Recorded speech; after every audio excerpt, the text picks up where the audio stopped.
Welcome to Sports Talk with L-Beasley. This is the first segment of my very own sports show, and basically it is what it is. You're talking sports with me.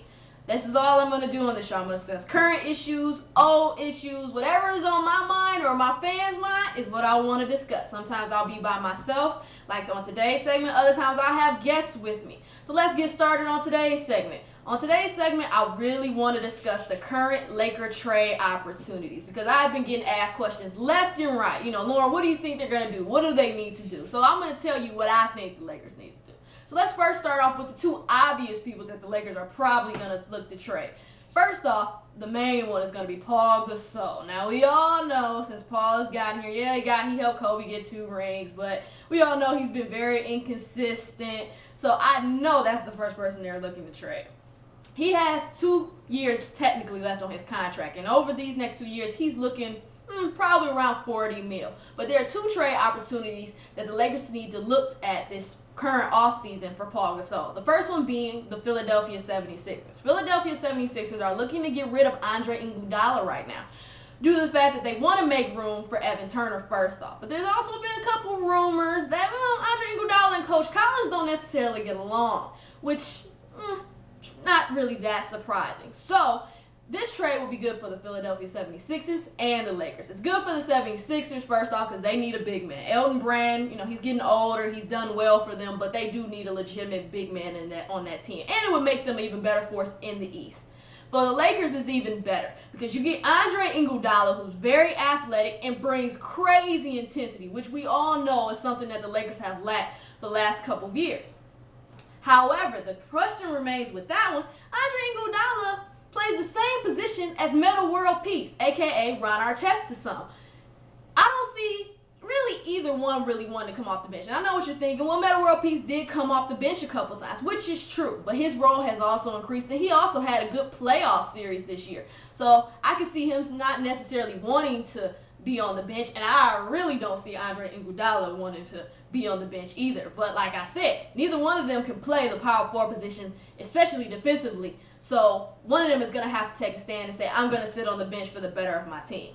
The other option that the Lakers have to trade Paul Gasol for is to the Houston Rockets. And I know you're thinking, Houston Rockets, what? Houston Rockets. Yeah, let me tell you why I love this Houston Rocket possibility trade. Because they get a chance to possibly get Kyle Lowry and Luis Scola. Now, we all know Kyle Lowry's kind of that underrated guard in the NBA this year. But Kyle Lowry really is a great underrated point guard. First of all, I love him behind the arc. He has a great three-point shot. He was a key player for the Houston Rockets this year. And not only that, as much as I love Ramon Sessions for the Lakers, he's not a starting point guard yet in my mind. He showed that to us in the series. He pretty much got embarrassed defensively and offensively. He was too inconsistent. I feel with Kyle Lowry, the Lakers have a chance to still keep a nice, quick, savvy guard like Ramon Sessions, who's young, on the bench. And then you have a nice, Kyle Lowry's young, but still a little bit more veteranship than Ramon Sessions, and you get him. Like I said, he knows how to create for his teammates. He's not necessarily a Jason Kidd or a Steve Nash, but he knows how to create, and he's a hell of a shooter, which is something that the Lakers need.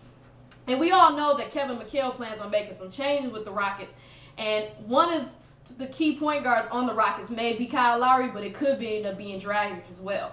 So this could be key for the Lakers. And then, like I said, they also get Luis Scola in this. And Luis Scola is a workhorse. I mean, if anything, he's a hard worker who's going to go hard every game. He's a great power forward offensively and defensively. He's never had any immaturity issues or consistency issues. Yeah, he is getting older. And while he does not match Paul in necessarily size and length, he does beat him out in heart, and quite frankly, consistency, which is something that the Lakers desperately need.